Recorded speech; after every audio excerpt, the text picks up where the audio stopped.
Fusion Strike is here, and it's honestly a pretty disappointing set, but there are a few outliers that show some potential for constructed standard play. But before we get started with what my top 5 picks are from Fusion Strike, I'd like to bring up a few honorable mentions in no particular order that didn't quite make the top 5 cut. Starting off with the honorable mentions of Intellion V-Max. Packed with 320 HP, a retreat cost of 2, and a weakness to water, Chandelure is going to be bringing some heat to standard. With an insanely powerful attack for 1 colorless and a fire, Poltergeist deals 70 damage for each trainer in your opponent's hand, and with an ability that prevents your opponent from playing tool cards while it sits in the active. The only thing stopping Chandelure from being in the top 5 is its weakness to water. Water has been a very powerful type, and with Fusion Strike introducing a brand new water attacker, Chandelure's turn in the spotlight might not be right now. But it's for sure a card worth sitting on and waiting for some fire support cards to enter the format to help Chandelure out. The next card I have is Bolton V-Max. My initial reaction to Bolton V-Max is pretty underwhelming. It was just a bigger version of Bolton V from the Sword and Shield base set that dealt an extra 20 damage and gave an extra prize card. Not that exciting. But after thinking about it a little more, Bolton can be quite the powerful doggo. Using its second attack, Max Bolt, it allows Bolton to have a powerful early game attack for when you don't have very much energy in play for Bolt Storm to do the insane damage that it can do. The obvious complement to the deck is the Flaffy engine, but it's also its biggest crutch. Without bench support, and the amount of snipe attacks that deal 100 plus damage to the bench, along with its weakness to fighting, Bolton V-Max deserves its spot as a runner-up, but nothing more than that. In 5th place, I have Gengar V-Max.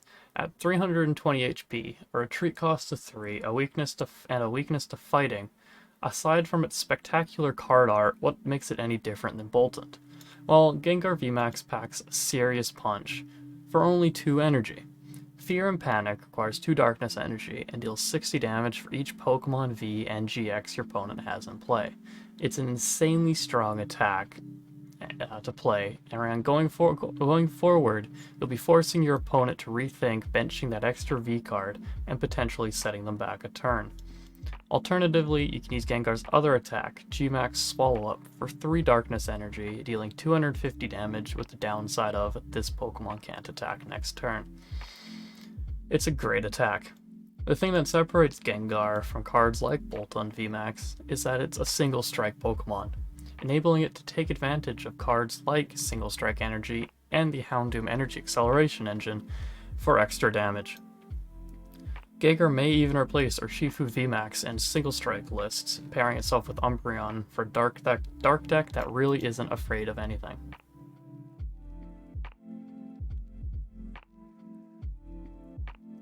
Up in 4th place, we have Genesect V, one of Fusion Strike's best cards, both the mechanic and the set. It will for sure be a staple in a multitude of decks and may even be a deck of its own. Genesect is a steel type with 190 HP, a retreat cost of 2, a weakness to fire, and a resistance to grass.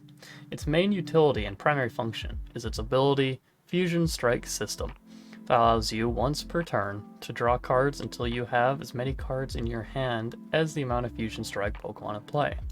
So if you have 2 cards in hand and 5 Fusion Strike Pokemon in play, Genesect will allow you to draw 3 extra cards until you have 5 cards in hand. What separates Genesect's ability from others like it is that it lacks the text you can only use an ability with this name once per turn. Meaning, if you have 4 Genesect V in play, you can use this ability up to 4 times during your turn, once per Genesect, allowing you to cycle through your deck quicker than any other deck in Standard. Genesect also has a very powerful attack, Technoblast. For 2 steel energy and a colorless, Technoblast deals 210 damage and does not allow itself to attack during your next turn. Very similar to cards like Zacian with card draw and a powerful attack. I'm sure we'll be seeing a lot of Genesect V in the future. In 3rd place, I have Mew V-Max, the star of Fusion Strike and slayer of all things bear. Mew comes equipped with 310 HP, no retreat cost, a weakness to dark, and a resistance to fighting, and a very in flavor Mew attack. For 2 colorless energy, Cross Fusion Strike allows you to choose one of your bench Fusion Strike Pokemon's attacks and use it as Mew's attack, opening Mew up to an armory of attacks for it to use that's only going to grow.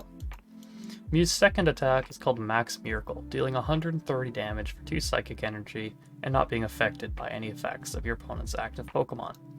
This attack is extremely underwhelming, and that's okay, because it's probably never going to be used. Mew's power comes from its first attack and allows Mew to adapt to all sorts of situations. With different attacks, its obvious partner, Genesect V, and the new Power Tablet card, Mew V-Max decks will be dealing a ton of damage and drawing a ton of cards at the same time. In second place, I have Intellion V-Max. Intellion V-Max is back and the new toolkit, sitting high at 320 HP, retreat cost of 2, and a weakness to lightning. With only one attack, Intellion is kind of underwhelming at first, but don't be fooled, it's a very powerful card. For 1 water and a colorless, G-Max Spiral does 70 damage plus another 70 if you return an energy from your hand for a grand total of 140 energy. Intellion's ability, Double Gunner, allows you to discard a basic water energy from your hand to put 2 damage counters on 2 of your opponent's bench Pokemon. Now, 140 damage and a little bit of sniping isn't much on its own, but Intellion is a Rapid Strike Pokemon, meaning it takes full advantage of Rapid Strike energy. By attaching a Rapid Strike energy to Intellion, you give it the 2 energy required for its attack, essentially making it a single attachment energy attack. And by returning that energy to your hand, assuming your Intellion doesn't get knocked out during your opponent's next turn, you'll be able to use Cheryl at full value and not discard any energy from your Intellions, and simply reattach it for another 140 the following turn. Intellion's ability can also be chained with cards like Training Court, that once per turn put a basic energy from your discard into your hand, allowing for 1 basic water energy to ping up to 80 damage per turn if you have multiple Intellions in play.